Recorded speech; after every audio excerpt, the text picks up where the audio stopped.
Mayor, we are live. Thank you. I would call to order a meeting for the Normal Town Council for Monday, June 1st, 2020. Please call the roll. Mayor Coos. Here. Mr. McCarthy. Here. Ms. Cummings. Here. Mr. Nord. Here. Ms. Smith. Here.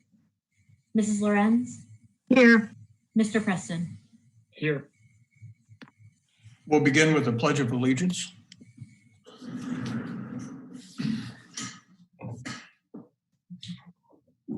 Pledge allegiance to the flag of the United States of America and to the republic for which it stands, one nation, under God, indivisible, with liberty and justice for all.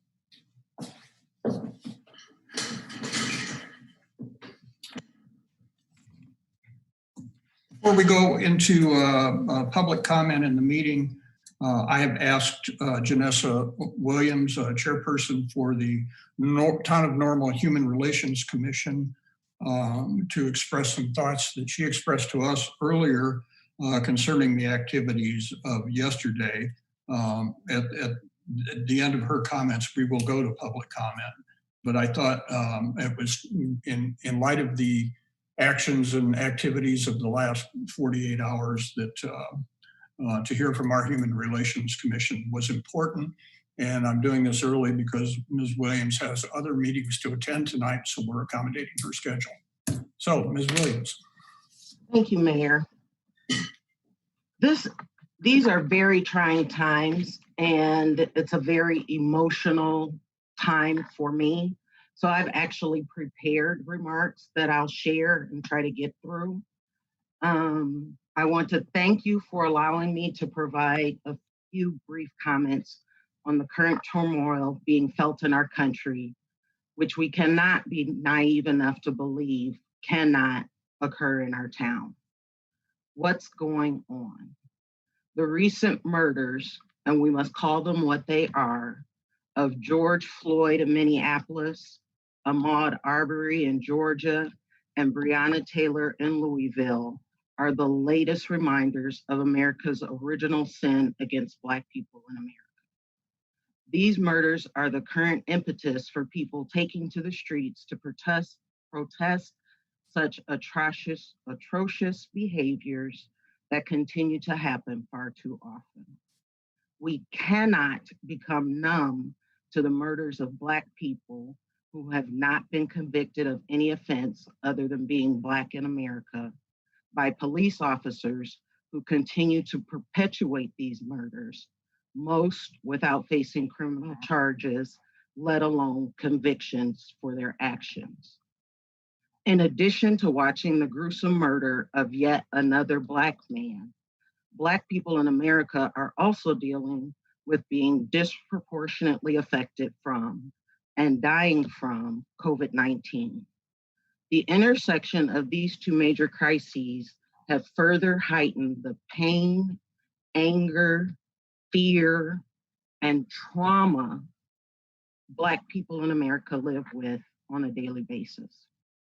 It made my heart ache deep down in my soul to hear my cousin, while at a peaceful protest in Brooklyn, had to explain to his 4-year-old son why the police murdered George Floyd.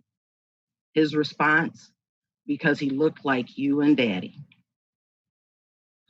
I want to congratulate the Bloomington Normal branch of the NAACP for organizing a peaceful rally yesterday. They successfully brought together a wide cross-section of our community. Estimates ranging from 1,000 to 1,500 people peacefully assembled to show their support for necessary changes in police brutality in departments across the country, particularly those who have a history of targeting Black men and women. We stand in solidarity with the protests and the ongoing injustices that the protests highlight.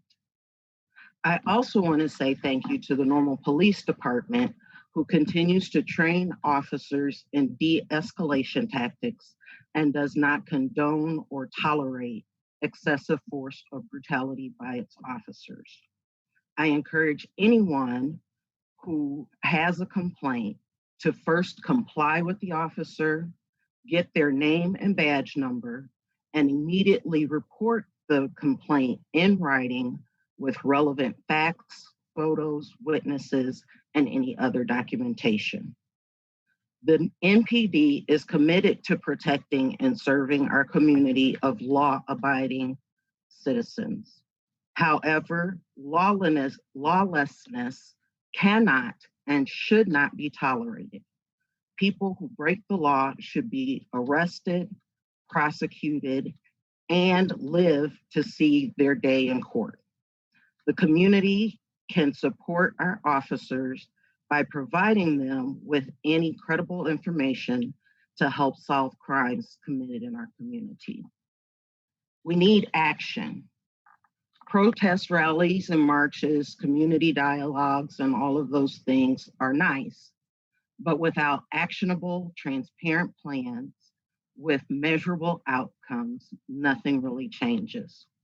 In my role as the chair of the Human Relations Commission, I believe our community, including our elected officials, are committed to continuing to work with the community and faith-based organizations to create a plan of action to address and defeat systemic and systematic racism in our town.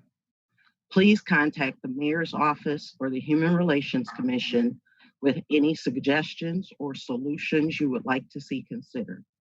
We can be reached via the town's website at normal.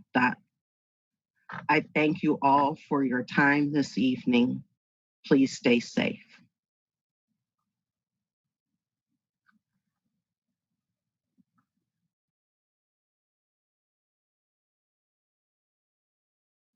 Mayor, you're on Mayor, mute. you're muted, Mayor. Thank you, Ms. Williams, for those comments. I'm sure the council will be having discussion during concerns with various points of view on this. So this is a very serious issue for our community. And I think you have so eloquently stated a path of action that's necessary for our community to move forward. So we hear you. Thank you. Thank you. We move to public comment, and I think we have one commenter.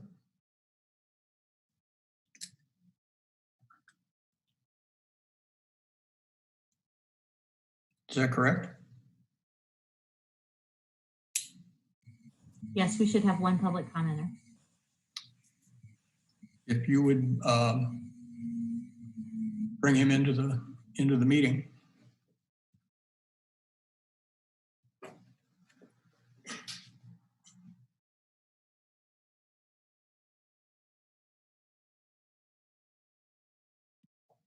Mayor, Yes. This is Pam. We just learned that the public commenter was having a little technical issue and is rejoining the meeting. So there might be a quick delay on that. Fair enough.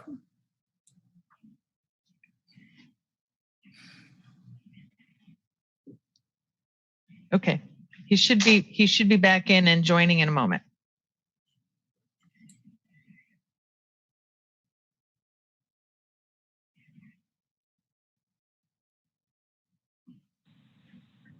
Okay, I believe he's in. Yes. The public commenter is available, Mr. Mayor Coos. Thank you. And my understanding that it is Doug Fansler, is that correct? Yes. Thanks, Doug. Go right ahead. And again, I'm Doug Fansler, live in North Normal. I was commenting on the property that's being sold. I would hope tonight someone would explain why the value of the property that's being sold is so low compared to its value. And then also in reading some comments or some of the information in your book, in your handouts, that that it was being looked into being revalued, or there was some comments to that about it being looked into being revalued, and why that has not occurred over the past 4 years. On a side note, I would like to know, and this is just if there is knowledge of this, is why was there a stand down order given to our police last night at Target? Really like to know that. Thank you. Thank you.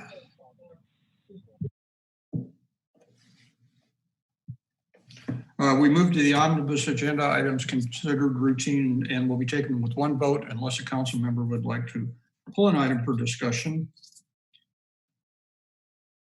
Can I have a motion for approval? So moved. Second. Thank you. Items on the omnibus are approval of the minutes of the public hearing of May 18th, 2020, approval of the minutes of the public hearing of May 18th, 2020, approval of the minutes of the regular council meeting of May 18th, 2020, a report to receive and file town of normal expenditures for payment as of May 27th, 2020. Please call the roll. Mr. McCarthy, Aye. Ms. Cummings, Aye. Mr. Nord, Aye. Ms. Smith, Aye. Mrs. Lorenz, Aye. Mr. Preston, Aye. Mayor Kus. Aye, the omnibus agenda is approved. The first item of general orders tonight is a resolution authorizing the execution of an intergovernmental agreement with the Hudson Fire Protection District. I move this order. Thank you. Second. Aaron Smith and a second from Kevin McCarthy. Is there discussion on this? Just for the brief background, I don't know if staff wants to elaborate. We have entered into an agreement a while back with Tawanda to provide paramedic response for a period during the day, I think it is. And because of their inability to have people during the day in the community and the cost of maintaining proficiency. And so Hudson has approached us with a similar request, and that's what we're considering here tonight.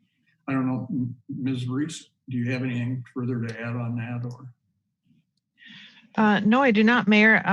I just want to reiterate that Fire Chief McHumer is on the call to respond to questions.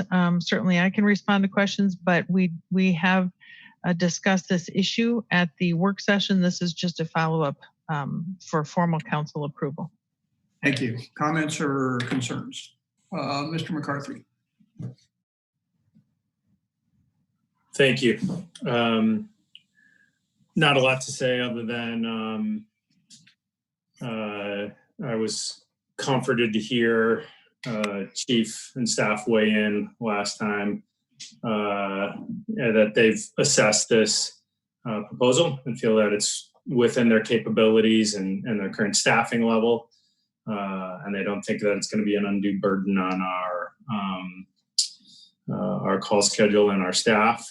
And certainly, you know, they are the experts and professional staff to be able to make that assessment internally. Really, they know what they're doing and how many calls they're doing and how much staff they need to cover this. And so, because of those things, I think they're the best group to be able to make this assessment about whether or not we should be doing this kind of an agreement.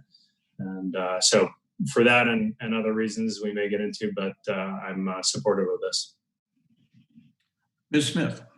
And if, just for the record, if Chief Humer could simply clarify and reiterate that this is only for EMF services, not fire, and that the total calls on average that Hudson is experiencing that would be added to the total volume of our typical normal annual count. I'd appreciate that being in the record, please. Sure. Yeah. Thank you for the opportunity. So basically, they run about 140 calls a year. We respond up there about 40 times a year for paramedic level service, for intercepts and things. So it will be an additional 100 calls per year that we would be adding to roughly our 5,400 calls or whatever that we run EMS wise or whatever. And it is just strictly the memorandum of understanding is just for EMS, not for fire. However, we do have mutual aid agreements with Hudson, as we do with other departments, whether that be Bloomington or Danvers or Carlock or whatever, that we do have active mutual aid agreements with all of our neighbors. Thank you. Mr. McCarthy, would you lower your hand? Thank you. Mr. Nord. Thank you, Mr. Mayor. Since we had the public hearing on this, a resident had reached out and brought up a concern that possibly this may impact a relationship that we have with Bloomington because we've got agreements with them. Has Bloomington been notified what we're doing, and have they said that this was of any concern with them and the agreements and service that we currently offer them? Because our resources are going to be stretched, 30 miles to the north. Sure, Mr. Nord. I spoke with Chief Moore in July when we started to talk more seriously with the Hudson Fire Protection District and explain to him the process and what we were planning on doing. He did not have any problems with that. I've spoken to him 2 or 3 other times in the last several months, including this afternoon when I met with him at the EOC to discuss other issues, that it was on the agenda for this evening, and he wished me good luck, and that kind of was that. Okay, great. Well, thank you. I'm very glad. Sure. Also, I would say that I do know that he had shared that with the city manager of the city of Bloomington as well. Not today, but in past conversations, and there didn't seem to be any issues or problems at that time. Yeah. All right. Well, that's great. I mean, I'm a person that truly loves Bloomington and Normal, so I'm always going to kind of. That's just in me that I care to ask those questions. But thank you very much. I understand, and we don't want to do anything to upset our partners.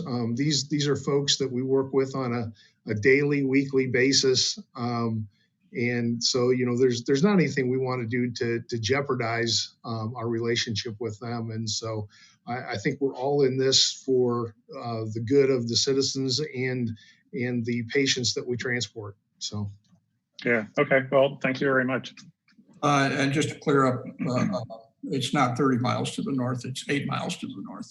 Hudson is 8 miles from north. We also extend to the north edge of Lake Bloomington and further. Correct? Aren't we going to be reaching into Lake Bloomington? You're referring to the Hudson Fire Protection District, which is I think the chief had previously explained the boundaries of that district. It's certainly not 30 miles away. Chief, right. Can you? It goes north, whatever the mileage is. Sure. El Paso responds a little bit into Hudson's district from the north, and then Gridley covers the far east end of Lake Bloomington. Okay. Thank you for the clarification. Further on this item, please call the roll. Ms. Cummings? Aye. Mr. Nord? Aye. Ms. Smith? Aye. Mrs. Lorenz? Aye. Mr. Preston? Mr. McCarthy? Aye. Mayor Kus? Aye. The resolution is approved. Item 8 is an ordinance amending the emergency declaration ordinance number 5824 regarding licensed or permitted activities and temporary outdoor business operations. Move approval. Second. Thank you. And basically what we're doing here tonight is we set up rules for outdoor seating for restaurants in our community, which went into effect on Thursday, and this ordinance just codifies those rules that we set. Are there comments? Ms. Smith, you have a comment? Yes, I was wondering if at this time it would be appropriate for Ms. Reese to address the issue of the town of Normal providing picnic tables to uptown businesses. As I noticed in the comments from some citizens, a question was raised whether other businesses could participate in that. And it's not part of this ordinance, but just some clarification on the rationale for that service to those particular enterprises, if it's possible. Sure. I will try to briefly summarize. We have two sets of guidelines that are available on the town's website. Both guidelines require business owners to sign them and return them to the city clerk so we can track who's participating in outdoor seating. This is in response to Governor Pritzker's announcement about a week and a half ago, perhaps, that businesses would be authorized to start outdoor seating. Restaurants would be authorized to start outdoor seating effective May 29. So we immediately moved forward to see how we could accommodate businesses and restaurants in reopening or providing outdoor services. There are two separate situations. For those located in Uptown, they do not have access to dedicated parking, and they don't have the ability typically to offer extensive seating outdoors because they don't have sidewalk space. So what we chose to do was allow Uptown restaurants to have access to some parking spaces where we talked to all the available businesses to get input on how many tables they might need. And then we laid out a plan. We spoke to each of those businesses to explain the plan and try to accommodate their needs, again, in hopes to get helping them reopen and provide some outdoor food services. So in order to accommodate them on very short notice, and because Uptown businesses don't necessarily have the ability to ordinarily sit outside, we elected to provide picnic tables from our park maintenance division. Those picnic tables ordinarily would be utilized in park areas. And so for the time being, because we believe this is a temporary situation, we chose to put town picnic tables on the street and protect those eating areas with concrete bollards. For those restaurants in Uptown that have access to their own private space, they're using their own tables and putting it on private property. So that's the quick summary of why we're providing picnic tables in Uptown.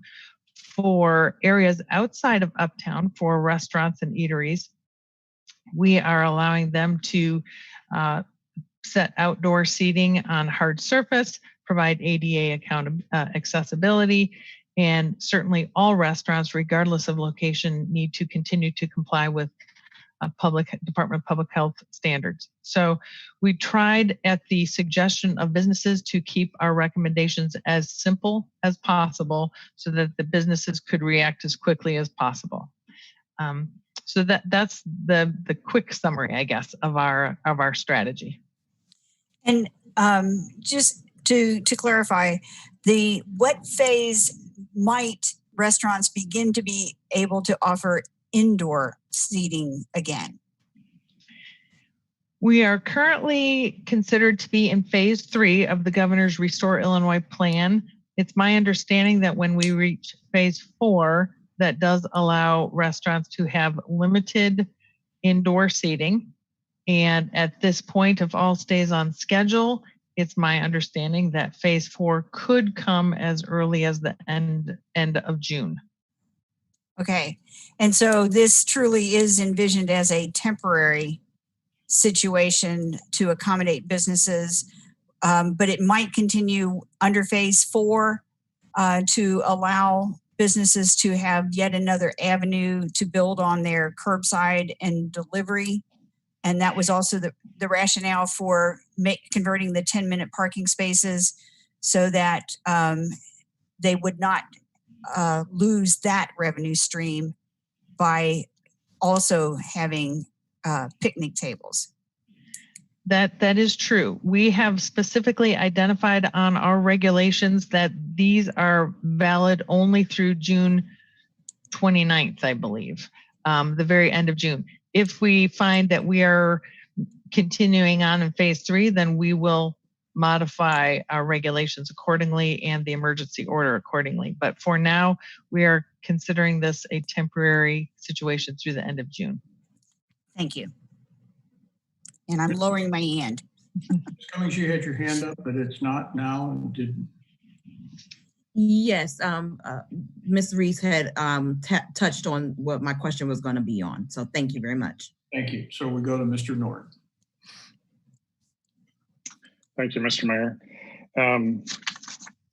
In the not too distant past, we had voted on the parklets and, letting different restaurants use the parking places on the street. And they were going to pay for those, but then they would supply their own tables and chairs. So the businesses did have the option for that. Were there any businesses that had signed up to use the parklet that now are going to be using the town-owned benches? Yes, Mr. Nord, there were 2 businesses, I believe, that submitted their parklet application and submitted their fee for the parklet. The difference now, though, is that in a parklet, which is only 1 available parking space, they do not have the opportunity to meet the required social distancing and 6-foot table separation. So even those that had requested a parklet need more than 1 parking space to meet the CDC guidelines. So we have allowed them to not install their parklet and utilize the dedicated on-street parking or on-street seating. And they're part of this plan that we've rolled out.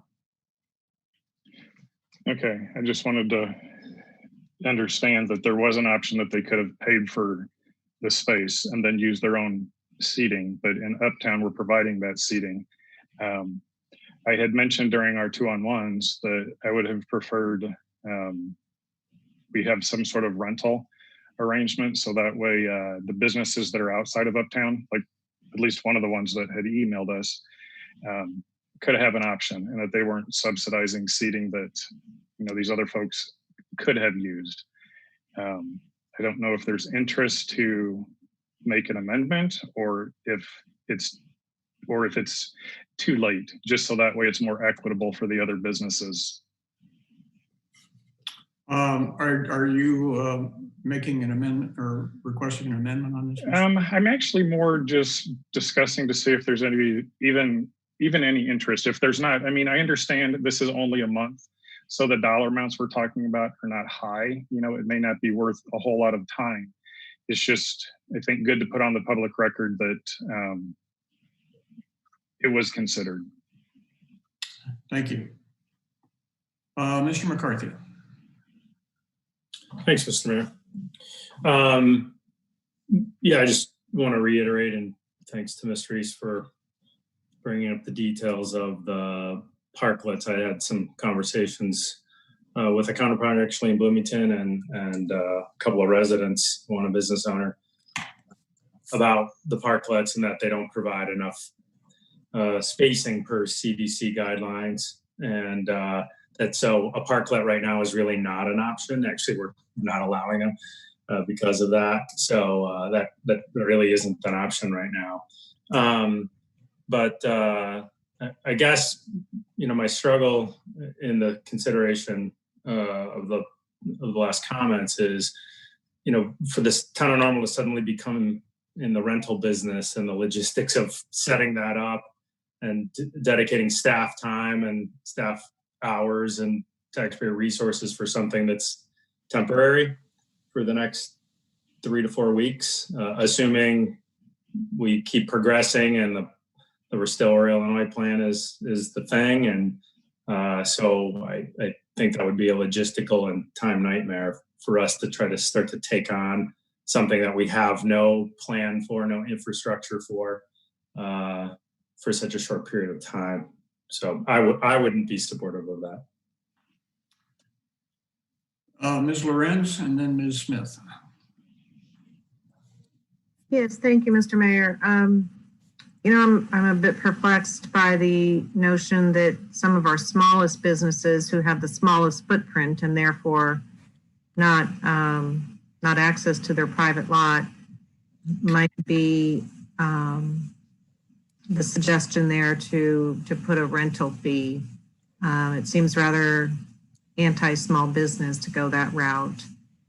I would like to clarify, as I think I have in a conversation with you, Mr. Nord, that this is not about making exceptions or creating benefits for uptown businesses per se. It is about making accommodations for the smallest of our businesses who have the smallest footprint, who don't have access to their own private parking lot, to give them a place and a space to try to keep their business open under the current rules. And Mr. Nord, Mr. McCarthy, and Ms. Lorenz, if you would lower your hand, please. Thank you. Ms. Smith.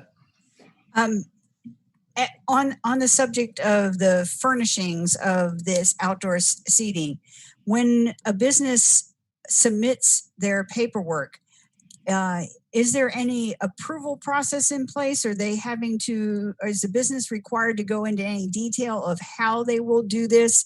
Because I've seen conversations in social media that this was a burden to businesses, but my family and I went to one of our favorite Mexican restaurants, and it appears that they had made use of some of their chairs from the restaurant, as well as some folding chairs. It looked like they had simply taken some plywood and cut round circles and put that on top of some support. So is there any specification that says what type of furnishings are required when people submit these applications, or is it simply a tracking tool? It is more a tracking tool, Ms. Smith. We are not approving their plans. We are simply providing them the guidelines under which they should have outdoor seating. In terms of laying out details such as it has to be on hard surface, it has to be ADA accessible, it has to be within 100 feet of a door, the front door, so their customers have access to a restroom, things like that. And their sign off is simply to acknowledge that they are aware of our rules and understand that they still have to meet Department of Public Health and State of Illinois regulations. Thank you for that clarification. Mr. Preston. Thanks, Mayor. I would just say that I have had the pleasure of speaking with a number of small business owners and individuals who work at small businesses throughout Uptown in the last week. Part of that being during an Uptown Partners meeting last Thursday. And what I was reminded of during that meeting and all these conversations is the diversity of business model that we have within the business neighbors in Uptown. There was some discussion early on about, hey, what about closing down the entire street, right? And allowing for more dine-in outdoors that would fit across the board. For some of our businesses, that would actually be a detriment, as they don't do a lot of, one, either they're not a restaurant, or two, they don't do a lot of dining in business and depend more on carry out and vehicular traffic. And so I think that how this has all come together is something that, from what I've gathered since, has really been a positive across the board, and trying to help our small businesses, certainly at a time when they need as easy, simple, conducive path forward as we can offer. And I think we're doing that with this. Thank you. Ms. Cummings. Yes, thank you to also Councilmember Scott Preston, because, I think you hit on something very similar as to we're doing our best to ensure that small businesses are able to still continue during this time. And it looked, I kind of drove around a little bit this past weekend, and it seemed to have been a successful way of getting businesses, some that have been closed, to get reopened, It also gave people an opportunity to be out a little bit more than they have been. So I'm hopeful that this will be a positive. I don't look towards the negative on trying to figure out ways that it's bad, but look at what is positive out of this. And I'm hoping that, it is like Ms. Reese has stated, that it is temporary. I'm hoping that we're able to continue to move forward to get us back up. But that's just even overall with this. And so thank you all, and thank you to the staff for really trying to be mindful in making sure that we follow the guidelines set by the state while ensuring that we partner well with our businesses. Thank you. Seeing no other comment, please call the roll. Mr. Nord, Aye. Ms. Smith, Aye. Mrs. Lorenz, Aye. Mr. Preston, Aye. Mr. McCarthy, Aye. Ms. Cummings, Aye. Mayor Kuth. Aye. The ordinance is approved. Item 9 is a resolution approving engagement with Turing Strategies LLC. Can I have a motion for approval? Move approval. Thank you. And is there a second? Second. Thank you. As you know, this is a resolution engaging primarily with Mr. John Camus, who has worked with us previously in terms of helping us at the state of Illinois as a registered lobbyist, keeping us aware of opportunities and issues that we may have to deal with the state, and also to carry our voice in a more personal way to the legislature and the governor's office. Are there, Mr. Preston? Thanks, Mayor. Correct me if I'm wrong, we've been engaging in a relationship with Mr. Camus's services for, what, 3 to 5 years? Would that be accurate? Actually, there was a pretty good hiatus in terms of the time that we did business with Mr. Camus. Over that time frame, that's accurate, but he was not engaged during the entire time frame. Okay. What I guess one of the things that I did not see in our council packet about this item that I was more or less expecting to is kind of a list of during the time up till now that we have worked with John, that what are the direct outcomes and benefits that the town has felt have provided value to us that we otherwise would not have gotten. Kind of a list of items that have been achieved or successes through his tenure so far in a more measurable way. Is that something that maybe staff could speak to a little bit to kind of put in context what exactly we would expect, more concretely out of this next 6 months potentially? But before staff responds, I just want to clarify, Mr. Preston, that it's very difficult to say that the efforts of Mr. Camus or the efforts of Ms. Graves in Washington was the sole determinant on a project moving forward.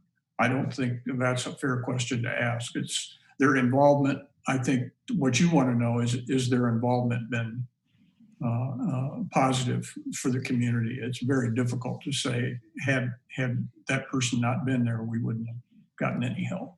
How about what achievables have we gotten that they played a role in at some level, that they were at least involved in the conversation and helping things move forward on? Ms. Reese.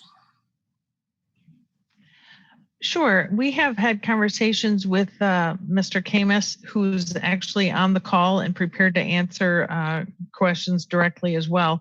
But we have had conversations with Mr. Camus in recent months about the town's capital bill requests. He has also been assisting us in coordinating meetings with IDOT and others, the Illinois Commerce Commission, and making contacts there regarding our underpass funding requests. We're still trying to seek additional state dollars for that underpass project. And we have had conversations with him in recent weeks about what we believe will be continued decisions by the state for funding opportunities through grant programs. The DCEO has a variety of grant programs coming and such. So, and frankly, he's also been a guidance, provided guidance and advice on some legislation that we want to be aware of that may be useful to Rivian and others that we can engage our officials, our elected officials on, and voice our opinions. So I can't say that any recent dollars that we have been awarded through the state grant programs have been directly because of Mr. Camis's assistance, but I do believe that there has been value. And we have identified moving forward in the next few months, 6 months actually, for the duration of this proposed contract, that where we believe his assistance would be most valuable. Ms. Smith.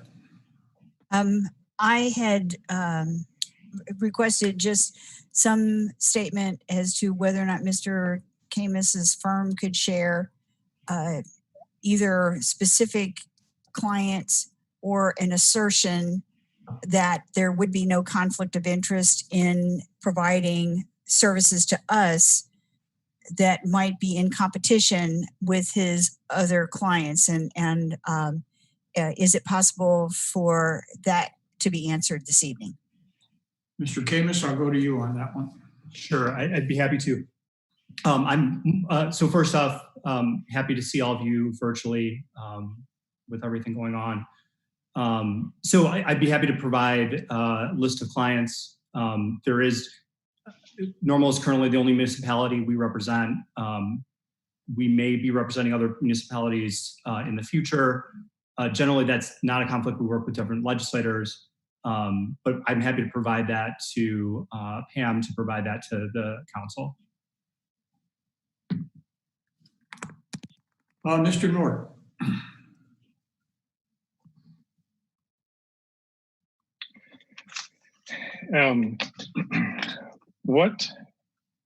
I guess I have two questions.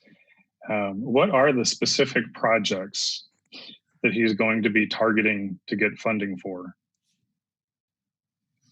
Ms. Reese, I'm going to go to you on that one. Sure. Some of the things that are high on our list, obviously, are West College Avenue improvements. We've communicated that same project to Cardinal Infrastructure in Washington, D.C. as well. We hope between state and federal funding opportunities, we might be able to line up some revenue for that project. We also would be looking potentially at Carrick Road if council authorizes the new business item this evening. We have a number of capital investment projects like Oak Street Water Main, which we just recently submitted a grant through DCEO for. And let's see, under continued search for commitments through the state for the underpass project to help us meet our local match. And then, of course, we have a variety of legislative issues that are very important to us that we know Illinois Municipal League has as a priority, but they're also a priority to us.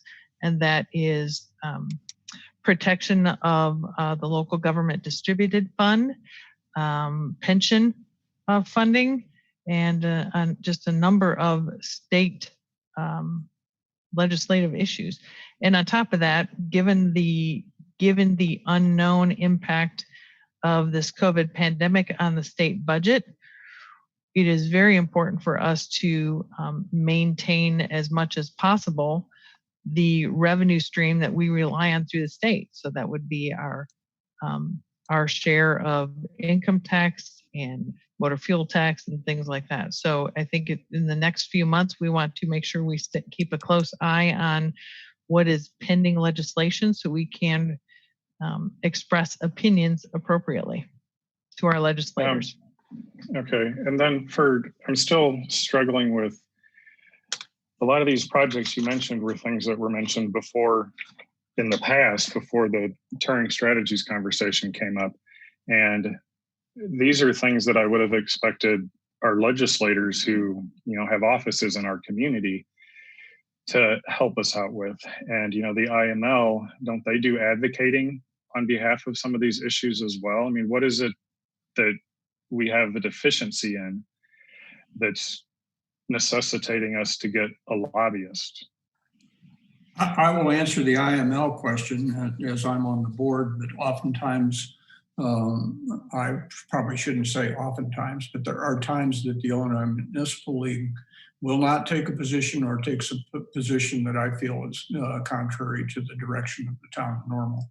So to have Mr. Camus be able to represent us in those issues, there are many, many times the IML doesn't take a position because it represents all the communities in the state of Illinois. And sometimes there's a conflict in those issues among municipalities. And Ms. Reese, I'll let you take the other part of that.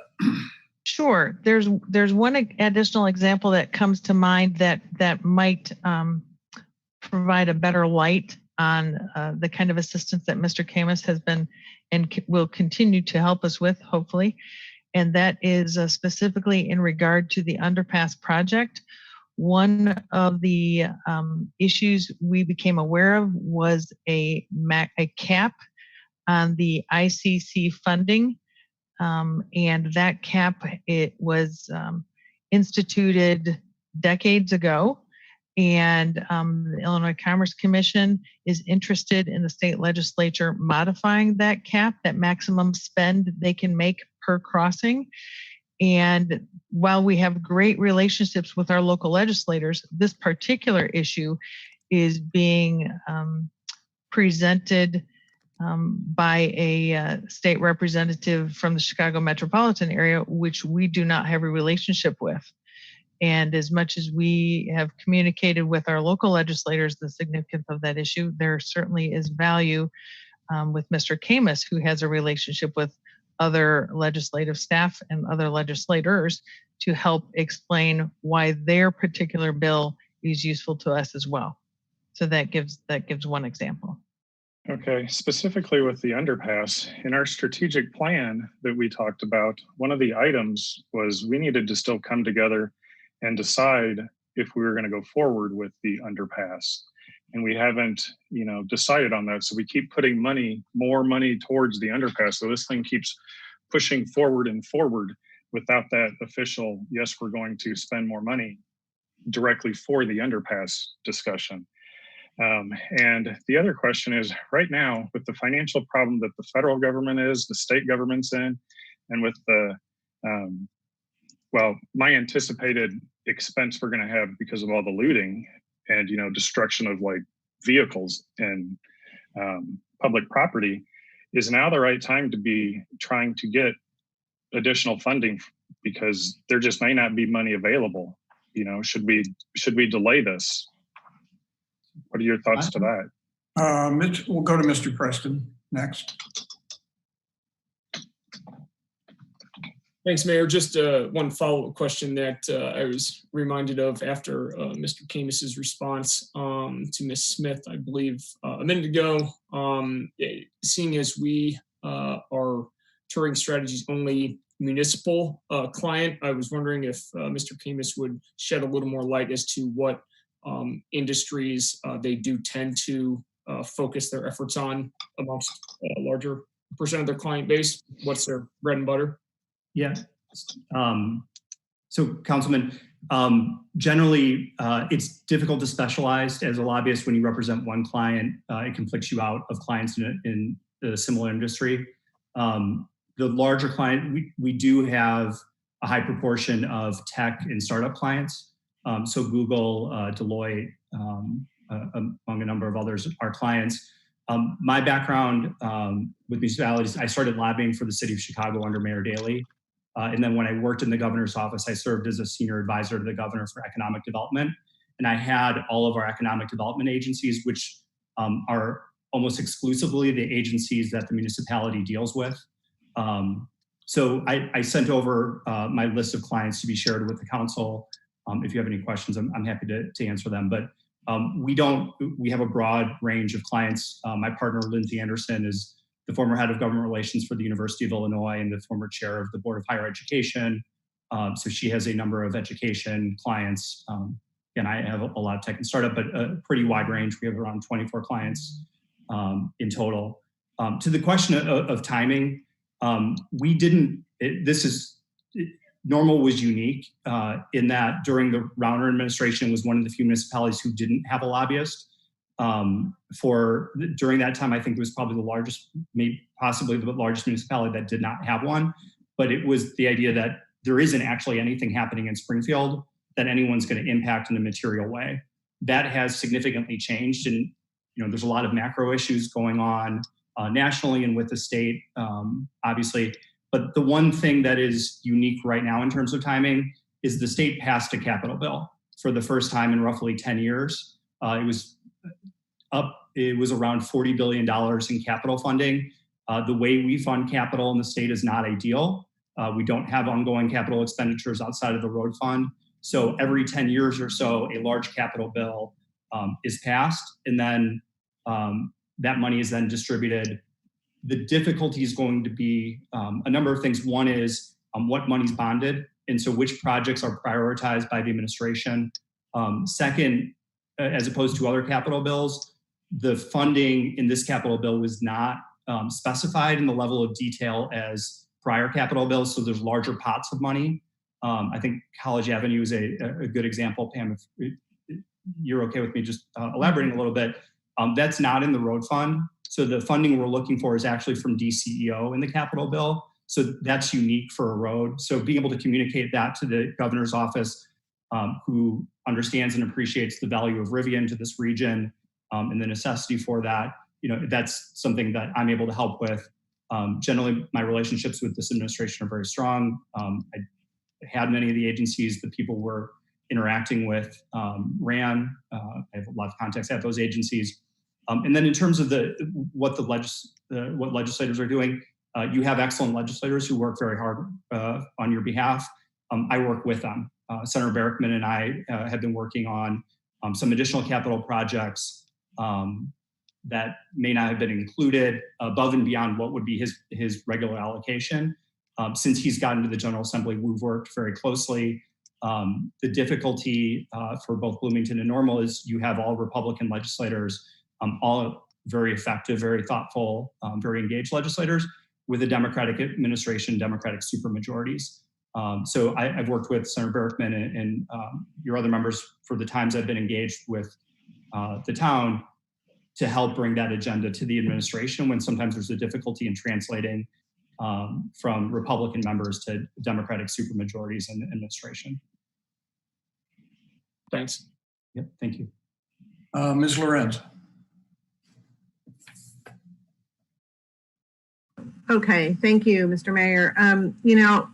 I hear what Mr. Nord is saying, and I'm going to probably just say it a little bit more directly. I think, clearly his concern, and it's on all of our minds, I would hazard to guess, I know it's on mine, is the question of spending this money.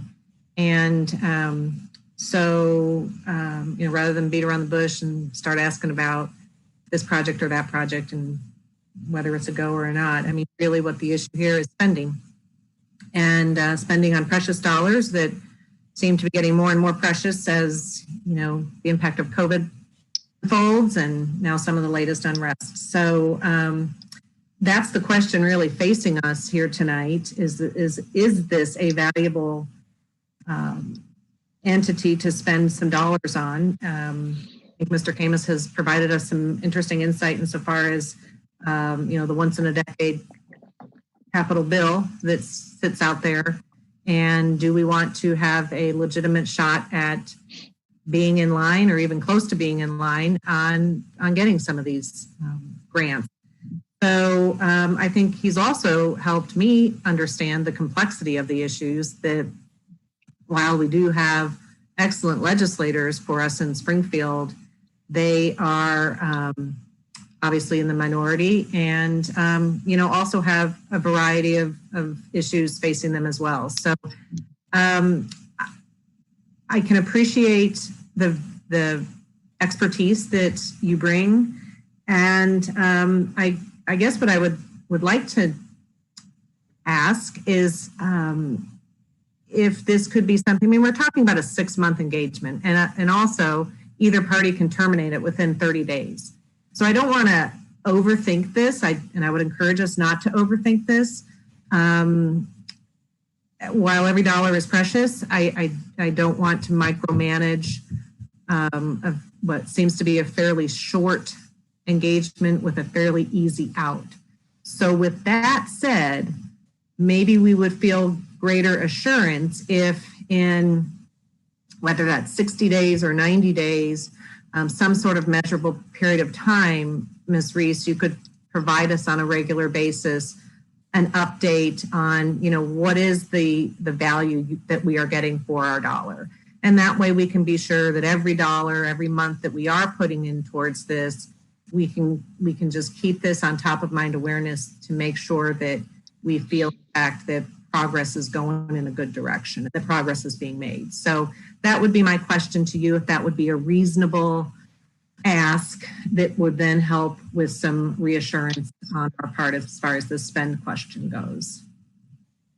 Absolutely. That is certainly doable. We can provide updates regularly to council in terms of the status of things that we're asking Mr. Camus to work on, and just share information with council to build that comfort and that confidence that 6-month duration makes sense, and we'll continue to move forward in that regard.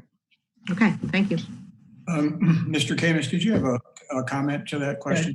Just one quick thing to add to that. I'm more than happy to be available at any time. The other unique situation is that the legislature passed large discretion to the governor in how he spends this year's budget. So there's a lot of unique things that are going on. I'm happy to come back and be available. I will say the relationship I had with the town of Normal was unique in that, again, most municipalities kept their lobbyists during the Rauner administration. And I don't believe anyone materially impacted anything on behalf of municipalities during that time. Those decisions were made at the administration level. So the town was very thoughtful in terminating the contract and now coming back and reestablishing a relationship where when there is opportunity to actually add value. So that should hopefully give you a greater level of assurance that this is a very thoughtful relationship, and the mayor is really engaged in terms of my involvement and when I can actually be useful. Ms. Cummings. Yes, thank you, Mayor. I think also thank you to Councilmember Lorenz for kind of reeling some of this in. I think another piece to add that I think I did not hear yet was I know there's in the works more monies that are coming down from the federal. It is going to the state, and the state gets to decide who and how the money is going to be utilized. And this is in relation to COVID assistance and COVID money and things like that. And because my understanding, and this is just from some things I was hearing at NLC, there has not been any directives given on how that money has to be dispersed. And so to have somebody like Mr. Camus who can help navigate and put our name in the forefront even for that monies, I think is very valuable. I think it far outweighs and exceeds the amount that's being asked for the next 6 months, not even including on top of that any monies we could possibly tap into for capital investment and infrastructure. So Kathleen, as you often say, let's not be penny wise, pound foolish. Ms. Smith. So I think I got part of my question answered by Ms. Loren's comment and Mr. Camus's discussion of the fact that Illinois is unique approach to capital funding is that it is not on a regular cycle. And this is a year where we are looking to have those considerations addressed in the legislative session. But so that is part of the reason why we're looking at just a 6-month commitment under this contract, is to take advantage of the unique opportunities presented by that timing, and that we have not made use of a lobbyist at the state level prior to this when it did not seem to be advantageous. Is that an accurate statement? I would agree. I would say that's an accurate statement, yes. Okay, thank you. Mr. Nord. Thank you, Mr. Mayor. I agree with Ms. Loren's statements. Do we need to formally say in 2 months we'd like a status report, or is that something that just is going to happen naturally? I think Mr. Camus has indicated that he will communicate, obviously, with Ms. Rees, and Ms. Rees said she would disperse that information to the council. Okay. Seeing no further questions, please call the roll. Ms. Smith? Aye. Mrs. Lorenz? Aye. Mr. Preston? Aye. Mr. McCarthy? Aye. Ms. Cummings? Aye. Mr. Nord? Aye. Mayor Kus? Aye. Resolution is approved. We move to new business, and item 10 under new business is sell real property at 1404 Fort Jesse Road. Move approval. Thank you. Approval by Ms. Lorenz and a second by Mr. McCarthy by a nanosecond.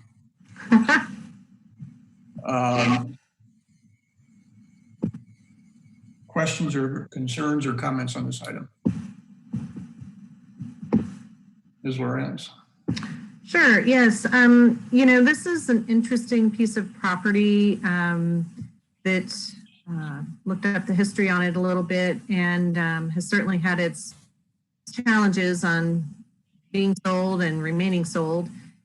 And so I guess I have a question as to what is our main objective here? Is our objective to get rid of this property that seems to have come back to us kind of like a bad penny on a couple of occasions, or is it that we want to make money? And, because on that latter part, the obviously the assessed value is for quite a bit more than what appears to be the actual market value, whether it was the time that it was sold a few years ago or in this most recent occasion. So, one would kind of question the assessed value in that case if twice now the market value actually has been quite a bit under that. But at any rate, be that as it may, I guess that's really my question for staff to start with, and then perhaps my colleagues can chime in, particularly Mr. Nord. I know this was something that has been, high on your list of concerns about this piece of property. So what is the driving force here? Is it maximizing the sale amount, or is it really unloading this property? And I'm going to bypass staff on that one because that's not a fair question to ask staff. They take their direction from the council on it. Fair enough. Right. So I guess I'd pose that to my council colleagues in upcoming discussion items or discussion opportunities. Thank you. Mr. McCarthy. Thanks, Mayor. And thanks, Ms. Lorenz. I think that's an appropriate question. One of the things on my list is what's the objective here? I know selling this particular piece and maybe one other has been a topic of our discussion. And from what I've read and the little I've asked about this property, we don't seem to be able to get it sold and keep it sold. And with a time with a commercial realtor and then time being advertised on various locales, This does not seem to be a high demand or a high profit piece of property that people are willing to pay a bunch of money and come and do something with. And so as if I have those facts correct from reading and the little bit of conversation I've had with staff on this, I believe this really comes down to fundamentally a couple decisions here. If we're trying to unload this property, then sell it and move on. If the property tax implication was the main motivation for this conversation, well, the marketplace doesn't believe that it's as valuable as we hoped maybe it was, and you get what you get.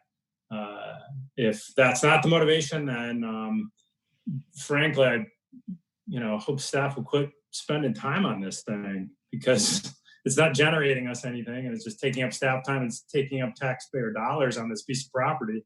It's really not generating any big windfall dollar amount. So either we sell it and we take what we take and put it on the property tax rolls, or we let go of this issue until there is some specific plan going on in that area that makes sense for us to invest more staff time and taxpayer dollars on this one.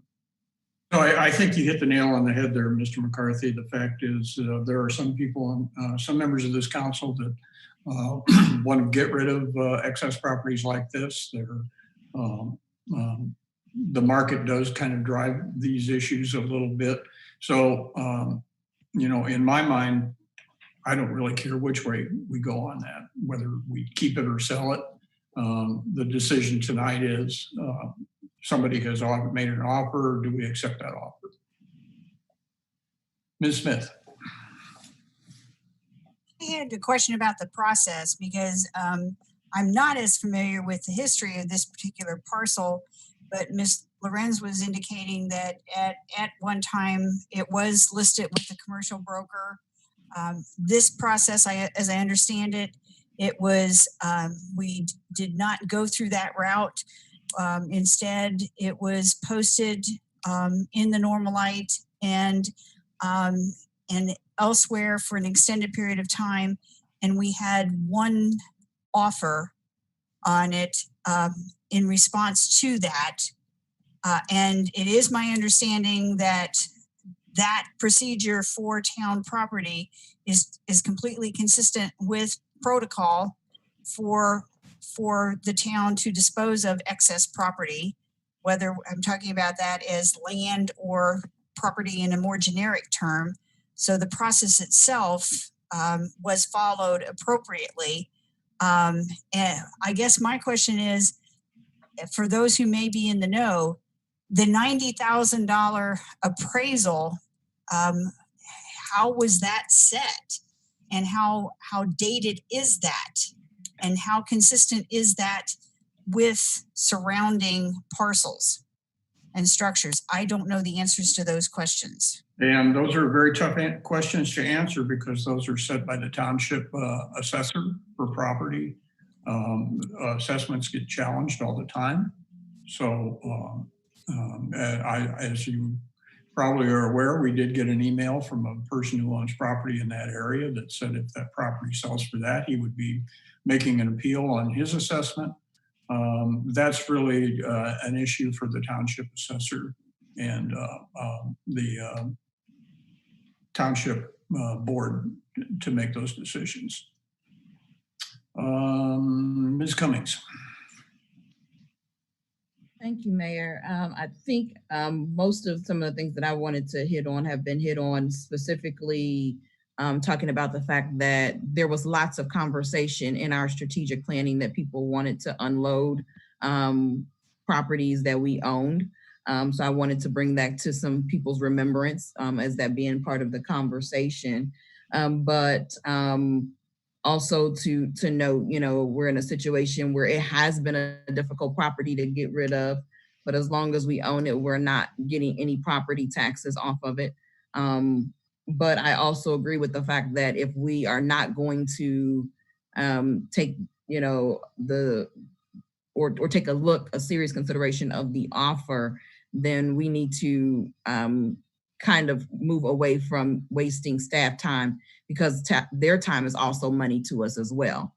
So we have to think about what monies are we willing to risk, if you will.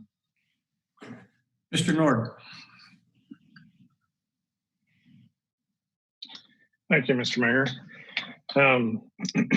The previous owner of this property, he had contacted me, gosh, a long time ago. And, the reason that he turned it back in was when he bought it, he was going to be building a structure and adding a business to it. And that the town restrictions, made it cost prohibitive. And that's why he gave it back to the town, or returned the sale to the town. But since then, one of the neighboring property owners has contacted the town multiple times, he said, or I was told, to purchase this property. And the town had told him that the price was, gosh, significantly higher than what we're selling it for now. It was never listed for sale when that happened. And he had no idea that this property was for sale. There was no sign that was posted out there. So, I believe we do have the obligation to try and get the most value we can for this taxpayer asset.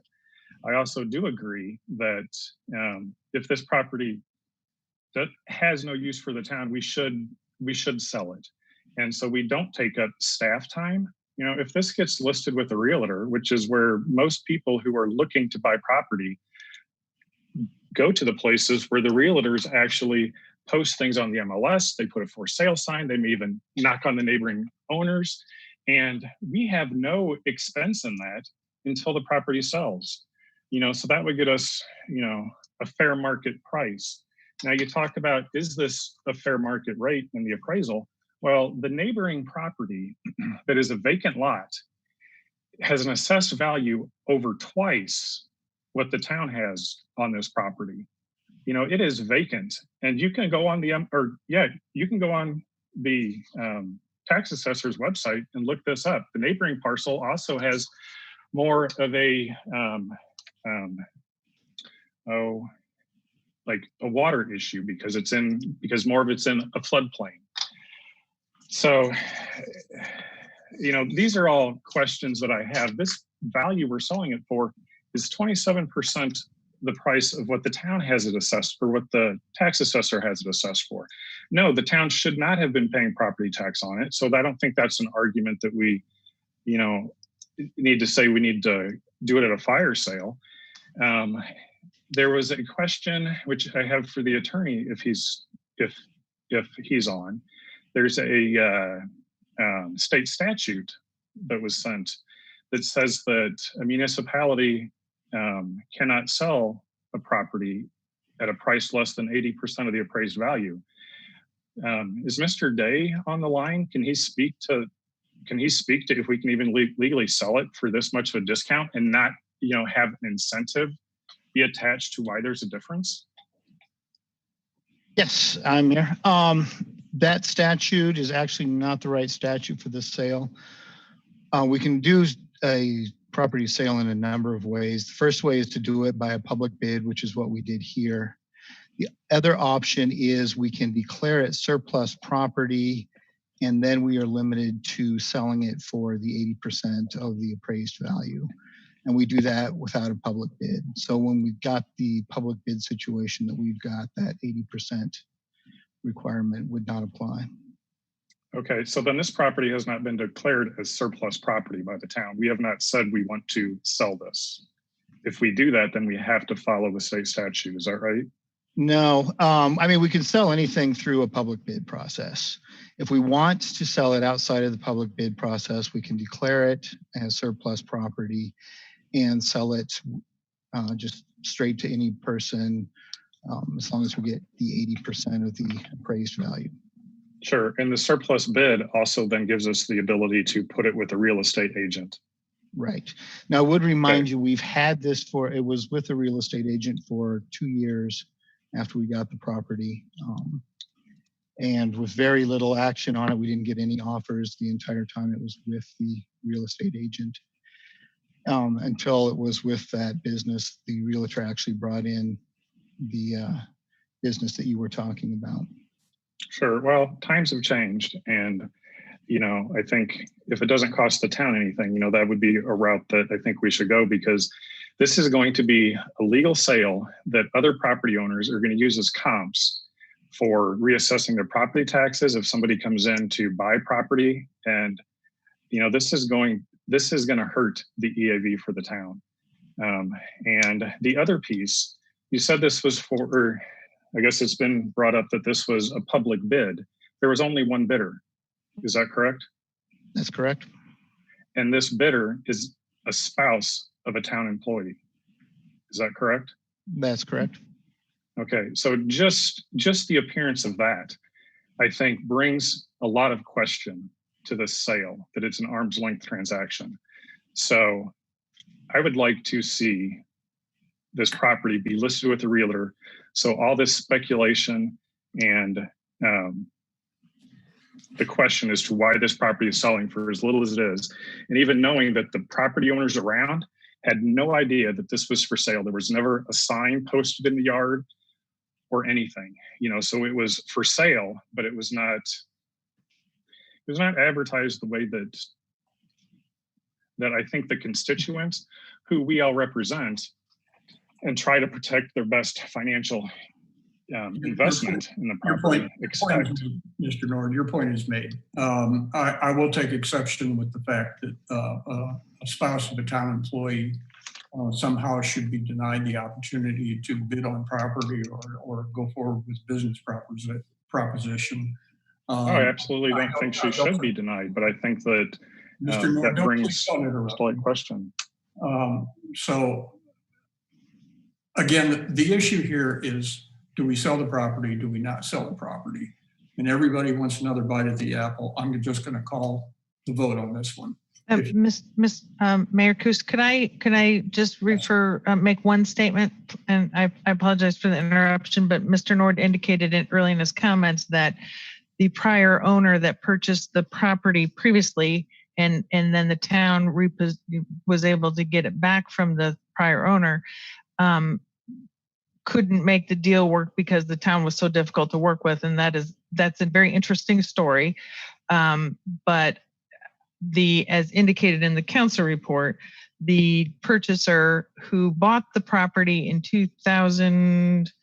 prior to 2017 paid $30,000 for it at the time. So what we are proposing tonight, if council rejects it, that's fine. Staff is fine either way. We just are recommending that council accept this based on the history of what has happened with this property. But I also wanted to set the record straight that the reason the property did not develop as it was originally intended was not because the town was difficult to work with. It's because the business did not expand and build as they had originally intended. Thank you. Please call the roll. Mrs. Loren. Aye. Mr. Preston. Aye. Mr. McCarthy. Aye. Ms. Cummings. Aye. Mr. Nord. Nay. Ms. Smith. Aye. Mayor Coos. I'll condition my vote that I somewhat agree with Mr. Nord that the property is selling at a very low price, and it would be nice to get a better price for it, but that doesn't appear to be the case here. So yes, the resolution or the ordinance to sell property is approved. Item 11 is a resolution authorizing the execution of a development agreement for the North Normal Warehouse Development Area with Phoenix Investors, LLC. Move Move approval. Let you pick that one, Ms. Honker. We have a second. I had 3 move approvals and no second. I got it. We're okay, Mayor. I got you. Right. Thank you. Ms. Smith, you got your hand up.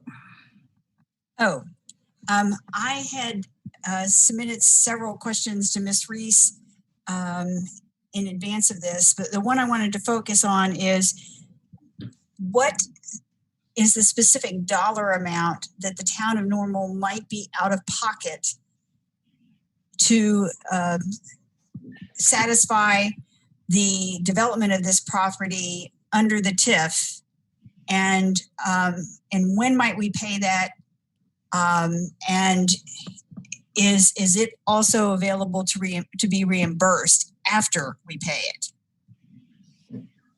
Okay, Ms. Smith, I will attempt to respond to that question, but I do have a lot of staff expertise here to back me up. So I'm going to indicate first that per the proposed development agreement, the town's obligation would be to improve Carrick Road. At this point, we believe the Carrick Road improvement would cost approximately $1.5 to $1.7 million. That's why we've drafted the agreement that the town can be reimbursed through the TIF proceeds up to $2 million for our investment. And in terms of timeline or additional details, I see Mr. Hansen has gone live with his video and is prepared to supplement anything else. Sure, thank you, Ms. Reese.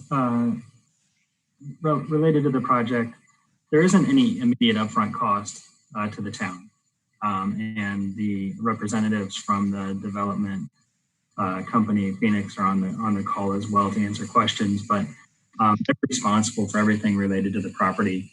The agreement allows for the town to reimburse itself for infrastructure costs, namely, as Ms. Reese said, Carrick Road, at a time that's deemed to be necessary. But everything related to the property is the responsibility of the developer.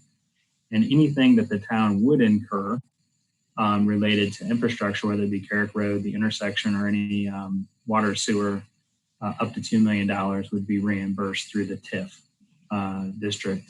Otherwise, the remaining funds would be available in support of the development project. But we specifically designed this agreement so that the town did not incur any upfront costs related to this project.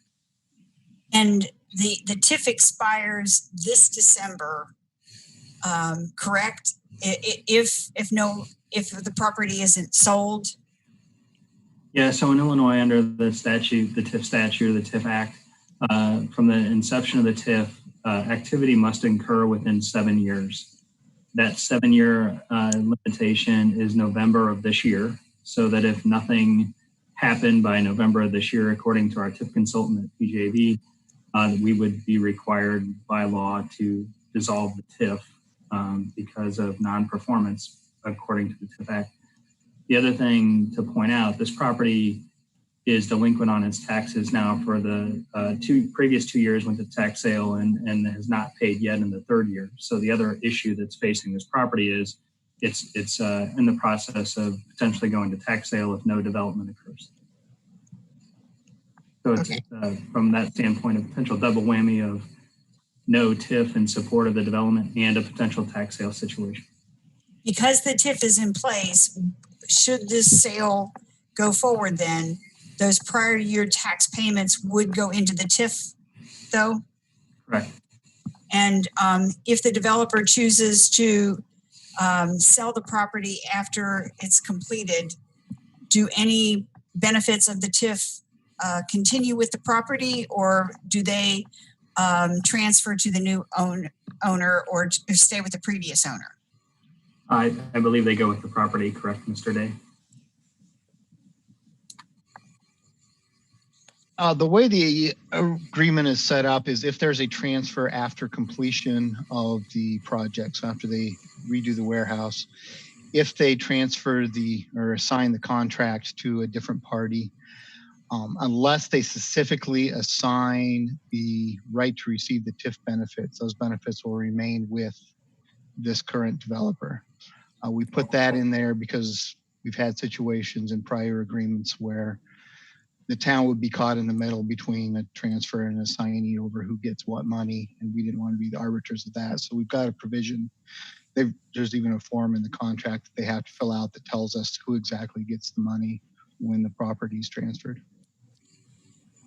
And to satisfy the terms of keeping the TIF in effect till 2036, what specific steps have to be taken by December of this year? Well, certainly movement on the property. So the development agreement would certainly qualify as movement on the property. Construction beginning would qualify as movement on the property. They don't necessarily have to be done by November, but certainly has to be activity on the site. That's all I had. Thank you. Thank you. Mr. Preston. Thanks, Mayor.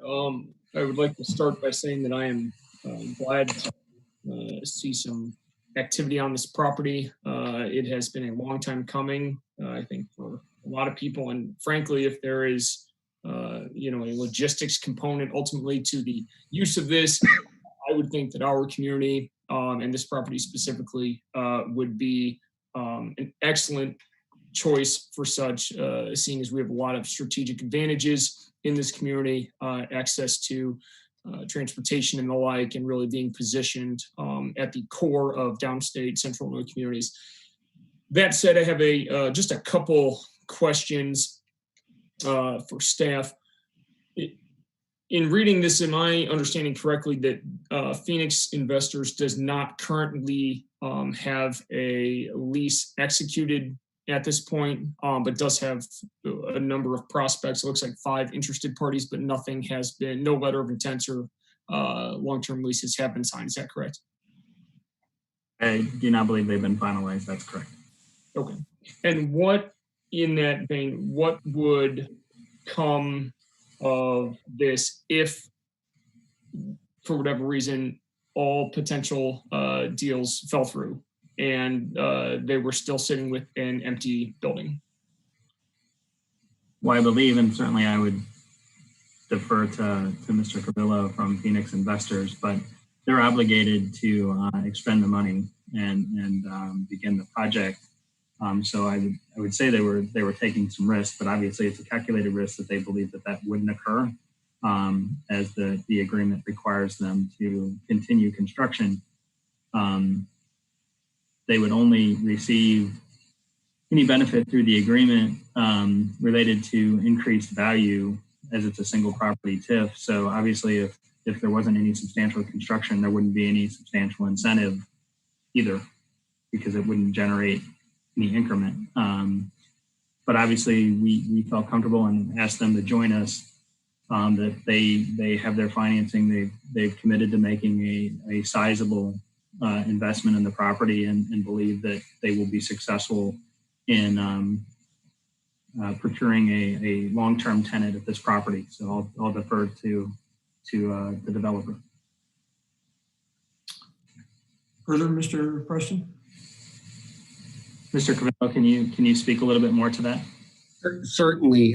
We are confident that if we complete the project, we will lease it. We have done this successfully across our portfolio. We're currently in 22 states, own about 30 million square feet. We have institutional capital partners. Our capital is committed, and with or without a tenant, the project will get completed. And we have found, even with COVID, demand for space for warehousing and manufacturing has been brisk across the Midwest. We own property across Illinois, Wisconsin, and all the surrounding states. And we're quite confident that we'll accomplish the mission. Well, thank you for investing in Normal. You guys are making a good decision. We believe so too. Mr. McCarthy. Thanks, Mr. Mayor. I don't want to be too redundant. Mr. Preston covered a lot of what I was going to talk about and ask. I do want to echo, though, that I'm thrilled that something positive is happening on this property. As somebody who's out in that area basically every week, seeing things go on out there that probably shouldn't be going on out there by young members of our community. It's nice to see something positive going on. A couple details I just want to make sure I have correct. This is probably staff, Mr. Easter, Mr. Hansen. And so at the high level, I've gotten some questions on this, and this is the information I share, but at the high level, TIF eligible expenses are only reimbursed based on the value, the EAB, the value that the developer creates. Is that correct? That's correct. Okay. And so, and the town is eligible to recoup our expenditures for roadway infrastructure, what have you, from the TIF funds that are generated. Correct. Okay. So the project is the source of the any incentive being paid, not anywhere else, as I'm understanding it. I'm going to echo Mr. Preston's comments. Thanks to the developer, for being here to show up and answer any questions. It's great to see that you're here and investing your time as well as your money. Thanks for investing in Normal. It's a great location and a great community. 16 million of new investment in our community is wonderful, particularly in this location. 50 jobs with the opportunity for greater growth and greater job. Fingers crossed that actually happens. And then for the larger community, that this actually becomes a property that actually is a property tax paying piece of land for the long term. That provides money to a number of community bodies, not least of which are our school districts and others. And so a great opportunity. Welcome to the community, and we wish you a lot of luck. Thank you. I'll just make a comment. I've been on this council for 18 years, and for the entire 18 years, I've heard what a prize location Bloomington and Normal is with the interstates and the rail and the airport, that it'd be perfect for logistics, and it never happened. So, Mr. Cabello, thank you for breaking that streak. We appreciate that. Mr. Nord. Thank you, Mr. Mayor.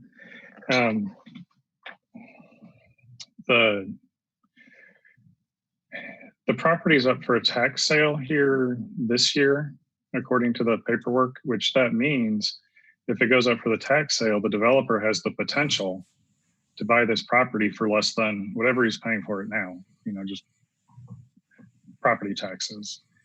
Again, we have no idea. What is that correct? Again, that hasn't occurred yet, and obviously, if the sale goes through, then that's not material. The sure, but background from the council packet was to let council know that there was delinquent taxes for 2 years, and this would be the third year if they were delinquent again. But obviously, this project cleans all that up. Sure, yeah, which is great. But I'm just walking through the what if. So if they don't buy it and they get it through the tax sale, then the TIF expires, and any money that they put into this property, they'll still pay property tax on it, but a huge chunk of that is going to go to our school districts who need that money. And, if the developer gets it for less and the school districts then get the property tax going forward, that's a big win. And that's just a gamble if the developer wants to wait and, get it through a tax sale. And I guess a question for the developer. The packet says that if you don't get the incentive, you will not purchase the property, that the project won't happen. Is that an accurate statement? You broke up. Could you repeat that? The packet says that if the developer does not get this TIF incentive, that the project will not go forward. Is that accurate? Would you like me to answer the question, Mr. Yes, Hayes? please. Yeah.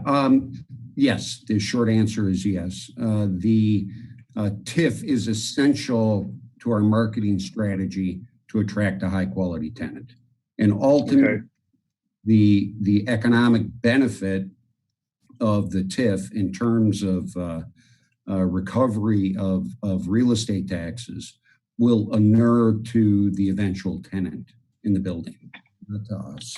And that really provides a very heavy incentive to attract a high quality tenant to the space. That is our specific strategy. Sure, thank you. And you won't go forward unless you secure a lease on the property. Is that correct too? Is that what you said? That is not correct. No, Okay. Part of what makes us different than many other developers is that we have the capital partner that trusts, based on our track record, to take vacant buildings like this, renovate them, and fill them without a commitment of a tenant. So that is one of the most important differences between us and other active developers. But we know, based on history and experience, that the TIF will have a significant impact on our ability to find a high quality tenant. And that's really what drives our desire to have it. Okay. I guess this is for the council, my council colleagues. My only concern, I mean, I really like that they're going to invest in this property, but are we looking to build structures or to bring jobs? We've got One Uptown that was built, and the first floor of One Uptown has been vacant since it has been built. The second floor, we could not find a commercial renter for that, so the town rents that for $500,000 a year. You know, so I would like to see this incentive somehow tied to jobs. You know, they get the incentive, all the incentive that they ask if they bring in so many jobs, because really that's what we need, are the jobs. And that's really my only real negative to this. You know, there's another one, but it's not as big as when our citizens ask us, what do we get? We get the hope of jobs, you know, and the incentives go even if the jobs don't come. And Diamond Star sat vacant for years and years and years. And that's my concern. So could you speak to your confidence level in the number of jobs that are going to be coming? If the space is used as logistics, order of magnitude could be 50. If it's a higher level of logistics, it could be several hundred. But let's not understate how significant our investment is. Without, you know, a tenant or jobs, we're about to spend millions of dollars in your community. And the truth is that when you make that investment, they'll come. And usually we're reluctant to make a commitment on jobs because we're just not sure exactly who that tenant will be and what the mix will be. So for example, there's extra land. We've already had discussions with people about a phase 2, meaning the building of an additional 500,000 square feet in the next several years next to this property. So I just can't today tell you what the number of jobs will be, but I would expect it to be significant. Okay. Could you speak to the prevailing wage? Mr. Nord, can you hold for just a moment? Ms. Reese, did you want to react to a comment? I was simply going to indicate, Mayor Coos, that and council, that this particular project, I don't want council to lose sight of its current condition. It is absolutely a blighted property that needs investment, and this particular investor is experienced, is looking to invest into a facility that will be leased by a logistics tenant, and their investment will create, as they indicated, at least 50 jobs in this first round. So I just wanted to remind council of the value, the purpose of the TIF, and it is a one property TIF. This is the only thing in the TIF. It's so the developer's incentive, as Mr. Nord is referring to, is only as good as their investment in the property. Thank you. Mr. Nord, back to you. Point of order. Sure. Yes. Point of order, Mayor. I do want to correct a statement that was made and is not accurate, and I don't want that to go forward and get lost in this conversation. Mr. Nord made the statement that the Mitsubishi building was empty for years and years and years. And that is not an accurate statement. That this is no way similar to the North Normal property. So I think we need the record to accurately reflect that Mitsubishi in no way mirrors this, nor was it vacant for years and years and years. I want to make sure we get that corrected in the record. Thank you. Mr. Nord, back to you. Okay. This agreement is unique in ones that I've seen with the town because it does not have the prevailing wage requirement. I guess council was not involved in negotiating this, but I just wonder if this is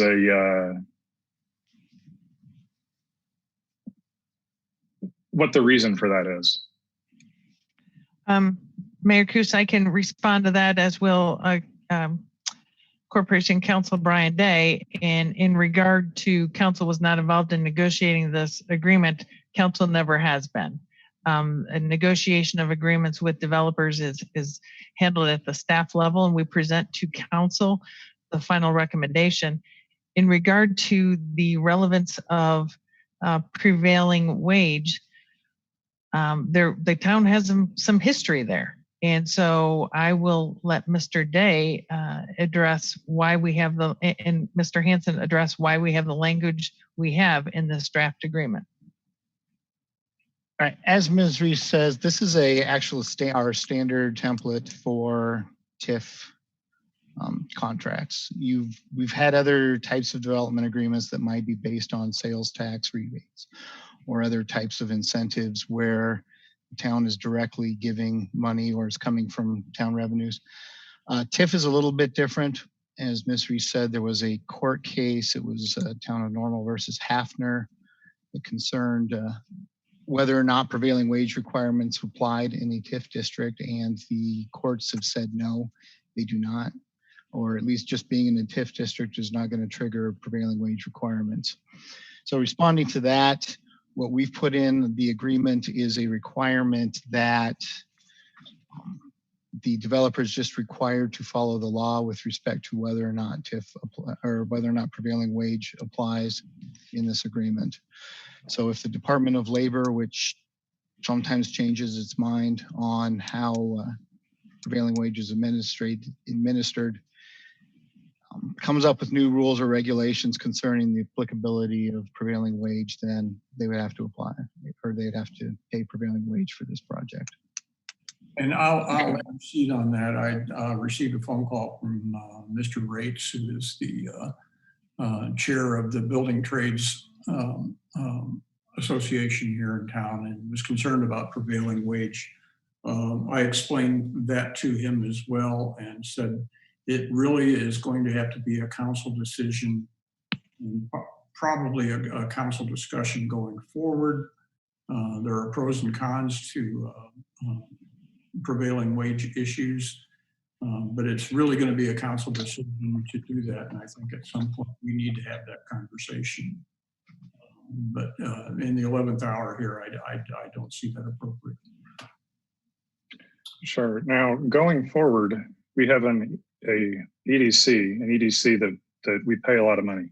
I request that any other project that comes before us that's going to be, asking for TIF incentives or anything goes through the Economic Development Council, and that they provide us some sort of written ROI so we know what we're getting ahead of time, and we can tell our constituents, here's exactly what we're getting, and that it's just more transparent, and it takes a lot of the question away from the council, and that we also work together to create standard incentives that the EDC can rely on, that if they bring us a business that's going to bring in X dollars of investment and X number of jobs at some pay rate, that they know what they can do and what they can ask for. And I'm just kind of going to trust that this developer builds what they say they're going to build, and that the jobs come that, everybody's hoping for, because, it's going to be a win-win all around for everyone if that happens. But, I think by us streamlining this process is going to make it easier for us to attract additional developers to come in, and build on their property or even neighboring property. So thank you for deciding to invest in our community. Mr. And I Nord, wish you the best. I will point out to you that that is exactly what the EDC is going forward and doing in terms of developing the new organization to help us assess projects. So that's already underway. Ms. Lorenz. Okay, thank you. Yeah, a couple of things, as I've been sitting back and listening to a lot of the very good questions, going over things with a fine tooth comb. And there are a lot of details to something like this, but I want us to make sure as we make this decision tonight that we don't lose sight of the big picture here that's being presented to us.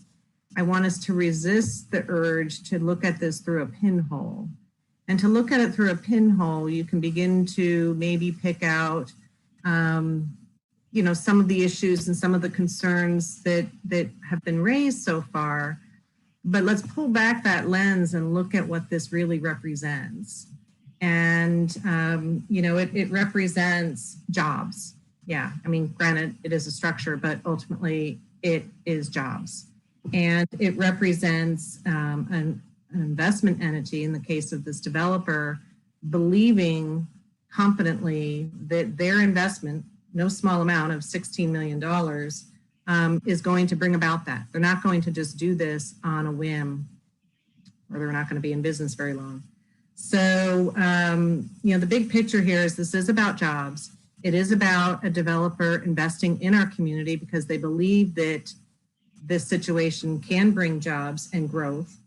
And, I think what we tell our constituents is just that this was an opportunity to bring jobs to our community, to take a blighted project and property and develop it into something productive. And, match that with a previous vote tonight of unloading a piece of property that now will begin to be on the property tax rolls. We're making some progress on productivity and the economic viability of property. So with that and the investment and the prospect for jobs, that's the big picture in my opinion. And I would urge my colleagues to pull back their lens and not lose sight of that bigger picture.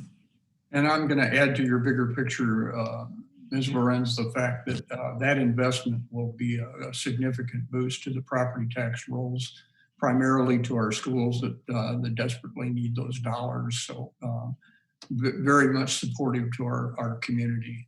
Ms. Cummings. Thank you, Mayor. I guess I'm just kind of adding on to your comments as well as Ms. Lorenz's comments. It's funny how in one conversation, when we don't have, really no interest and we had to put out a bid, there was an issue on us taking a lower amount. But when we had a developer who says, hey, I'm willing to invest this amount of money in a property that actually seeks out the EDC, we then go back to, let's just, fire sell it. So I guess I'm kind of confused in some of that logic. Also, I think we don't understand really what the TIF is about. It's not your typical quote unquote incentive. This is property that has already been pre-designated, and whatever, if any property, whether it's one building or an area like we know within the uptown, if it's in the TIF, it's allowed the allowable amounts by law of whatever that incentive is. As we know, and Unit 5 has already attested in the past that when we went to extend the TIF and they spoke up and stated that there has been significant increases to dollars that have gone to Unit 5 from successful TIFs that we've done, which is a testament to how we are wise in what we do with our TIFs. And we get great developers in here who are willing to invest in our community. And so we thank you for that. But we have to understand there's no slight to our schools. It actually does benefit them well. And we continue to hopefully to see those types of things happen in our community. And so thank you all for your interest in our community. Ms. Reese, did you have a comment? No, I don't think I did. So sorry for not lowering my hand. Mr. McCarthy, want to wrap this up and let's get to a vote. Yeah, just some quick statements here. Ms. Cummings, thank you for your comments. You just touched on a couple of my points. But again, on the theme of higher order conversation here, TIF does benefit. And from just underlying Ms. Cummings' comments that our school district that's been mentioned a few different times by various members tonight does view the position as positive for them, is that the projects undertaking our TIF district has been a positive net result for the school districts. And so if you're paying attention or listening in or listening to this video later, that's an important message to take away, is that whatever's said here, where none of us are on the school board, but the school themselves do view this as generally has been positive for them. And again, just to remind everybody that this puts a underperforming project that's been sitting blighting for 10 years. This TIF was created to fix a problem.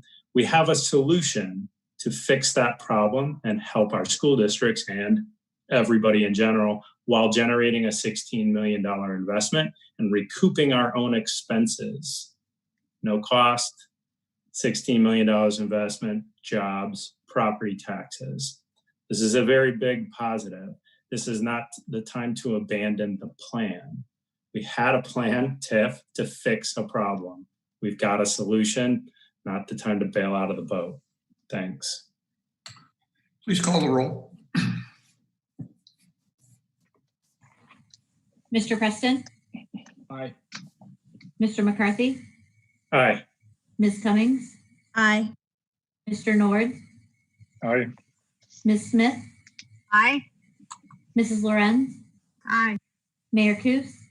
Aye, the resolution is approved. Thank you again, Mr. Crivello, for bringing a great project to our community. You'll all be pleased with the outcome. Thank you. Before taking a motion for adjournment, are there comments or concerns? Mr. McCarthy? Sorry, I was lowering my hand. I couldn't get there fast enough. Move on. Yeah. Ms. Cummings. Thank you, Mayor. I can't let this night go by without making a formal statement. So I please ask for point of privilege, as well as for my council members to bear with me as I speak tonight. Last night, the town of Normal became a city of civil unrest. It leaves some gripped in fear, some feeling courageous, some worried, and some hopeful. It is proof that we are not immunized or inoculated from the infection of racism, nor residual and collateral damage that arises from it. The reality is that even if systems are changed until the matters of the heart is adjusted without self-interest involved, we will forever be in a state of war against racism. Until we address and acknowledge that color blindness is racism, dog whistle politics is real, intrinsic fear of dark skin is ingrained, diversity is a formula, and inclusion is a smoke and mirror, we will continue to put beautiful curtains and nice paint on a dilapidated house. I personally have experienced racism in this community and on my job. I don't live in the land of Goshen where racism bypasses my house. I work to educate, enlighten, find advocates and allies, work on policy that gravely impact people of color time and time again.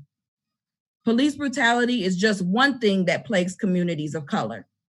Income wealth attainability gap, food deserts, education gap, prejudice, biased judicial practices and sentencing, health gaps, healthcare affordability and access, transportation access, access to home ownership, accrual of higher amounts of student loan debt, entrapment of cycle of poverty, and that is just to name a few things. We mourn the loss and continue to seek answers for many who have lost their lives to police brutality or acts of hatred. I'm not only speaking on the lives lost over the course of the last couple weeks, but the years of names that have been accumulated. Instead of the strange fruit hanging from the trees on display, they are being displayed and on parade through social media. These are symbols of all that is broken and all that is damaged. I do not personally believe in violence, nor do I support violence. However, I ask you to seek to understand, to help find a resolution. To heal, we must stop pointing fingers, making excuses for any harmful behaviors, and be willing to avail our inner self to be changed. This is my plea to you, to the town of Normal. Thank you. Thank you, Ms. Cummings. Very well said. Ms. Smith. You're on mute. I want to thank both Janessa Williams for her words tonight and to Kimberly Cummings for their statements. And I do not want to detract by adding anything to them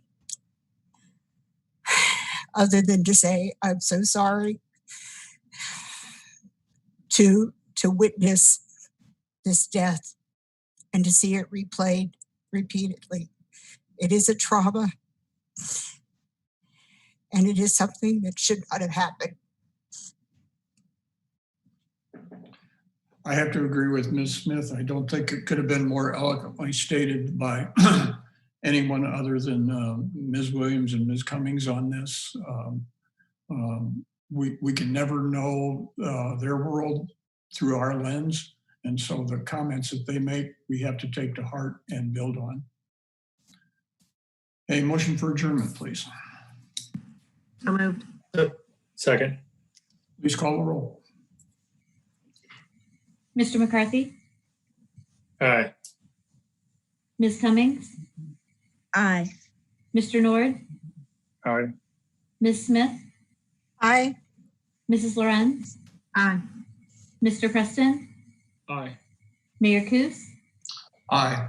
We are adjourned. Thank you. Be safe tonight.